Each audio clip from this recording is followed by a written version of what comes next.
오늘도 하나님을 예배하시는 여러분들에게 주님의 은혜와 평강이 함께 하시기를 주님의 이름으로 축원합니다. 우리는 지난 3시간 동안 설교의 말씀을 통해서 예수님의 좌우편에 있던 행악자들에 대해서 함께 살펴보고 그들을 통해서 주님이 주시는 영적 교훈을 함께 얻었습니다. 특별히 두 행악자 중 한 행악자가 처음에는 다른 행악자처럼 예수님을 비방하고 욕하던 그였지만 십자가 위에서 죽음을 눈앞에 둔 상황 속에서 다른 십자가 위에 계신 예수님을 바라보며 그분이 주신 말씀을 통해서 예수님을 인격적으로 자신의 구주로 모셔드리게 되었습니다. 그리고 그는 난생 처음이자 마지막 간구를 주님께 드렸습니다. 예수여, 당신의 나라에 임하실 때에 나를 기억하소서. 그는 주님의 나라에 들어가기를 소망했으며 예수님께 자신을 기억해달라고 간청했습니다. 주님은 그런 그에게 내가 오늘 나와 함께 낙원에 있으리라 라고 응답해 주셨습니다. 오늘 우리는 그가 이처럼 비방자와 욕하던 자가 어떻게 예수님을 자신의 구주로 영접하게 되었으며 자신을 의탁할 수 있었는지, 그 결정적인 이유가 무엇인지 오늘 본문의 말씀을 통해서 함께 상고하고자 합니다. 예수님과 두 행악자에 관한 이야기는 자연스럽게 하나로 연결되어 있지 않고 오늘 본문을 기점으로 해서 양쪽으로 조금 어색하게 분리되어 있습니다. 그 이유는 예수님께 자신을 의탁했던 행악자가 그처럼 변화될 수 있었던 직접적인 이유가 무엇인지 본서를 기록한 누가가 밝혀주기 위해서 이처럼 구성한 것임을 알 수 있습니다. 그렇다면 그 행악자의 마음의 변화가 일어나게 된 구체적인 이유가 무엇인지 우리는 34절 말씀을 통해서 확인할 수 있습니다. 예수께서 이르시되 아버지 저들을 사하여 주옵소서, 자기들이 하는 것을 알지 못함이니이다 하시더라. 사람이 극한의 고통을 처하게 됐을 때 가장 먼저 나타나는 현상이 무엇이겠습니까? 분노와 원망, 절망과 고통의 울부짖음이 아니겠습니까? 두 행악자가 그 분노와 원망으로 예수님을 향해서 비방과 욕을 했던 것 아니겠습니까? 그런데 예수님께서 십자가에 두 손과 발이 못 박히시는 극한의 고통 속에서 가장 먼저 하신 말씀은 원망과 분노의 말이 아니었습니다. 예수님께서는 분노와 원망, 절망과 고통의 비명 대신에 아버지 저들을 사하여 주옵소서라는 용서를 구하는 기도를 하셨습니다. 아버지 하나님께 용서를 구하는 기도를 하셨다는 것은 주님께 저들의 모든 죄를 용서하셨다는 그 의미가 담겨져 있습니다. 예수님께서는 어떻게 두 손과 발에 못이 박히는 고통 속에서도 비명이 아닌 용서의 기도를 드리실 수 있었겠습니까? 예수님께서 이처럼 극한의 고통 속에서도 용서의 기도를 구할 수 있었던 것은 당신의 두 손과 발에 못 박히는 고통보다 십자가 고통 너머에 있는 하나님의 거룩한 뜻을, 그리고 당신에게 맡겨진 사명들을 더 중시 여기시는 마음 때문이었습니다. 당신이 십자가를 지시고 두 손과 발에 못 박히는 고통을 당하는 것은 자신들의 힘으로는 도저히 자신들의 죄의 문제를 해결할 수 없는 그들의 죄를 대속하기 위함이며, 하나님이신 당신께서는 그런 그들을 용서하시기 위해서 이 땅에 오신 것임을 극한의 고통 중에도 잊지 않으시고, 그리고 이와 같이 주님 하나님 앞에 기도했던 것입니다.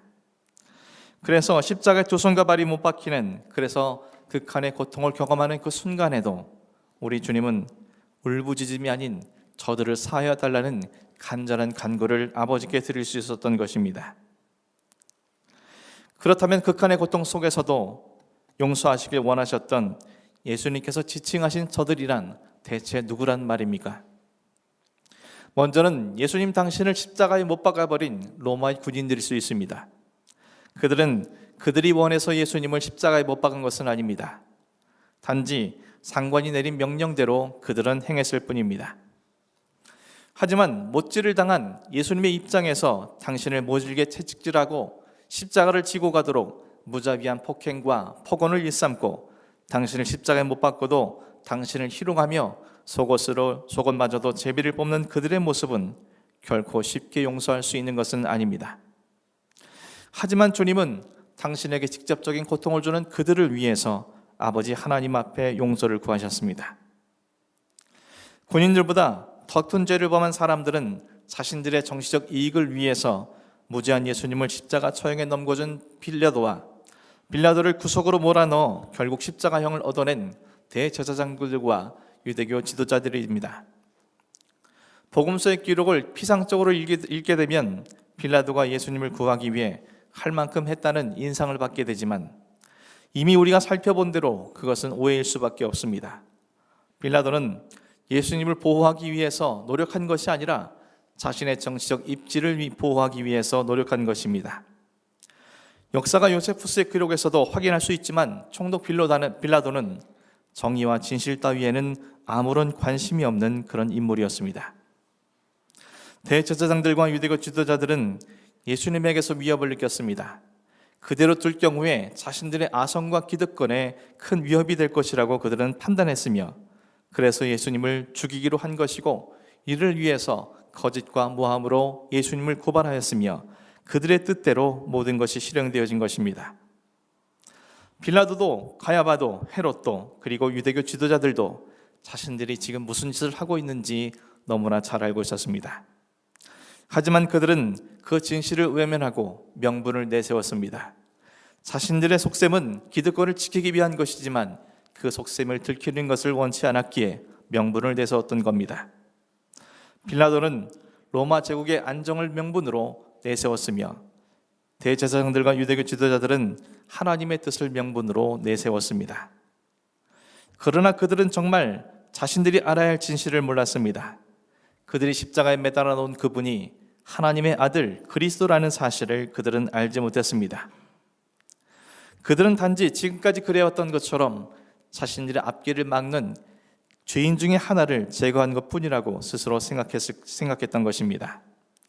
그렇게 빌라도가 예수님을 유대 지도자들에게 넘겨주면서 이 사람의 피에 대해서 나는 무죄하니 너희가 당하라고 했을 때 그들이 그 피를 우리와 우리 자손에게 돌릴지어다라고 대답한 것입니다. 이 말이 얼마나 무서운 말인지 그때 그들은 알지 못했던 겁니다. 주님은 십자가 위에서 용서를 구하시면서 그들을 먼저 떠올렸었을 것입니다. 주님이 용서를 구하신 저들 안에는 유대교 지도자들의 선동을 받아서 예수님을 향해 십자가에 못 박으라고 외친 무리들도 포함됩니다. 그들은 자신들이 무슨 짓을 하고 있는지 알지 못했습니다. 그들은 다만 권력자들의 눈에 들길 원했으며 그들의 혜택을 받길 원했던 것입니다. 또한 그들은 스스로 진리가 무엇인지 알고자 하는 노력조차도 거부했습니다. 권력자들이 판단해주면 그런 줄로 알고 그들은 그저 수용했을 뿐입니다. 주님은 그들의 어리석음과 무지함을 용서하시기 위하여 이처럼 기도하신 겁니다. 뿐만 아니라 주님을 버려두고 달아난 제자들과 추종자들도 주님이 말씀하신 저들 안에 포함됩니다. 그들은 예수님이 십자가에 달리실 때 모두 도망갔습니다. 자신들의 스승이자 그들의 입술을 열어서 자신들의 구주라고 고백했음에도 불구하고 그들은 주님께 어떠한 도움도 주지 않았습니다. 예수님 입장에서 당신의 가장 큰 고통은 육신의 고통이 아니라 바로 그들이 당신을 배신한 고통일 것입니다. 때론 침묵이 외침보다 더 큰 죄일 수 있고 관망의 행동보다 더 큰 죄를 저지를 수 있습니다. 제자들과 예수님을 추종하던 사람들은 자신들의 침묵과 관망과 도피가 얼마나 큰 죄였는지를 알지 못했습니다. 예수님은 그런 그들을 용서하시기 위해서 십자가 위에 이와 같이 간구를 드리신 겁니다. 예수님께서 오늘 본문에서 저들이 누구인지 구체적으로 언급하시지 않은 이유는 바로 이처럼 당신을 죽음에 몰고 간 모든 사람들을 안아주시기 위함인 것임을 본문은 우리에게 말해주고 있습니다. 사랑하는 성도 여러분, 처음에는 예수님을 비방하고 욕하였던 그 행악자가 예수님께 주님의 나라에서 자신을 기억해달라고 부탁할 수 있었던 직접적인 이유가 무엇입니까? 예수님께서 십자가의 고통 속에서도 하나님 아버지께 용서를 구하는 기도 속의 저들 중에 자신도 포함되어 있다는 것을 그가 깊이 깨달았기 때문이 아니겠습니까? 그는 너무나도 분명하게 알게 되었습니다. 실은 자신도 그들처럼 그동안 무지한 많은 사람들에게 강도짓을 하고 그들의 생명을 빼앗았으며 자신의 이익을 위해서라면 무슨 일이든 서슴지 않은 흉악한 범죄자였다는 것을, 드러난 행위뿐만 아니라 본질상으로 예수님께서 말씀하신 저들과 자신에는 아무런 차이가 없다는 것을 그는 잘 알고 있었습니다. 따라서 예수님께서 하나님 아버지께 저들을 사하여 주옵소서라고 구하신 용서의 기도가 실은 자신을 용서하시는 주님의 사랑의 음성이라는 것을 그는 알게 된 것입니다. 그리고 그 사랑이 그의 마음에 변화를 일으킨 것이었습니다. 예수님께서는 저들이 자기가 하는 것을 알지 못한 채 죄를 지은 것이라고 말씀하셨습니다. 그들 스스로는 자신들 손에 힘도 있고 권력도 있으며 모든 것을 알고 모든 것을 할 수 있다라고 착각하고 있었지만 실은 아무것도 알지 못하는 어리석은 자임을 예수님께서는 알고 계셨던 것입니다. 하지만 행악자는 예수님의 용서의 기도를 듣고 자신이 반드시 알아야 할 것을 알게 되었습니다. 자신이 죄인이라는 것과 그런 자신을 용서해 주시기 위해 십자가 위에서 간구해 주시는 주님이야말로 자신의 구원해 주실 수 있는 참된 구원자라는 사실을 말입니다. 그로 인해 그는 몇 호흡도 남지 않은 자신의 인생의 마지막 순간에 예수님을 자신의 구주로 모셔드린 것이고 주님은 그에게 하나님의 나라를 약속해 주신 것입니다. 사랑하는 성도 여러분, 예수님께서 말씀하신 저들 속에 우리가 포함되어 있다는 것을 우리는 너무나 잘 알고 있지 않습니까? 아니, 오히려 우리 안에는 저들이 지니고 있는 모든 죄들이 함께 함축되어 있는 그런 인생이 아니었습니까? 때론 로마의 군인들처럼 우리의 언행들로 무지한 사람들의 마음에 못질을 하고 진실과는 상관없이 내 자신의 이익만을 계산하며 처세를 하고 내 자신의 이익을 위해서 거짓을 말하거나 내 자신을 가로막는 사람들을 모함하며 얼마나 수많은 순간들을 그리하며 살아왔습니까? 불의를 보고도 모른 척 침묵하거나 나와는 상관없는 일이라 하여 관망하고 내게 혹시 손해가 끼쳐질까 도피했던 적이 또 얼마나 많이 있었습니까? 모든 것을 아는 척 살아가지만 실은 모든 것을 알지 못하는 어리석은 자임을 부인하면서 우리는 얼마나 우리 자신의 인생을 헛허비하며 살아왔습니까? 우리는 예수님께서 말씀하신 저들 안에 분명하게 들어있는 사람들입니다. 예수님께서 이 시대에 만약 오셨더라면 우리는 분명 그들의 역할을 감당하고 있었을 것입니다. 어떤 사람들은 로마 군인으로, 어떤 사람들은 빌라도로, 어떤 사람들은 대제사장과 유대교 지도자들로, 어떤 사람들은 무지한 백성으로, 어떠한 사람들은 도망간 제자들과 추종자들처럼 우리는 그들 안에 포함되어 있는 그런 사람들입니다. 때문에 예수님은 그들뿐만 아니라 우리 모두의 죄 때문에 십자가 위에 달리신 것이고 그런 우리를 용서하시기 위해서 그 고통 중에 우리를 위하여 간구해 주신 것입니다. 우리가 어떤 죄를 지었는지조차도 모르기 때문에 예수님께서는 그 모진 고통 속에서 아버지 저들을 사하여 주옵소서, 자기들이 하는 것을 알지 못함이니이다 라고 기도해 주신 것입니다. 이 기도는 우리를 용서하시기 위한 주님의 사랑의 음성이요 우리를 위한 가장 완벽한 중보 기도였던 것입니다.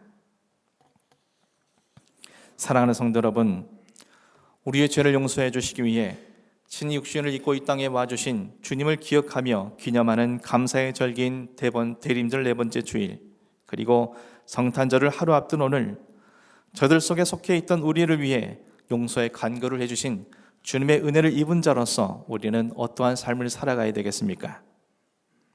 자신이 저들의 속해 있었음을 깊이 자각하고 그런 자신을 위해 용서의 간구를 해주신 주님의 사랑과 은혜 때문에 변화되었던 행악자처럼 우리의 삶에도 변화가 일어나야 되지 않겠습니까?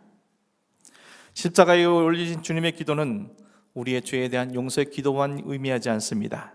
그것은 우리에겐 반드시 해야 할 모범 기도문이며 예수님의 도의 핵심을 보여주는 결정체이기도 합니다. 예수님은 모든 율법과 선지자의 강령은 사랑이라고 말씀하십니다. 그 사랑은 이웃의 법리에 갇혀 있는 것이 아니라 원수까지도 포함되어야 한다고 말씀하십니다. 원수를 사랑하려면 먼저 그 사람을 용서해야 합니다.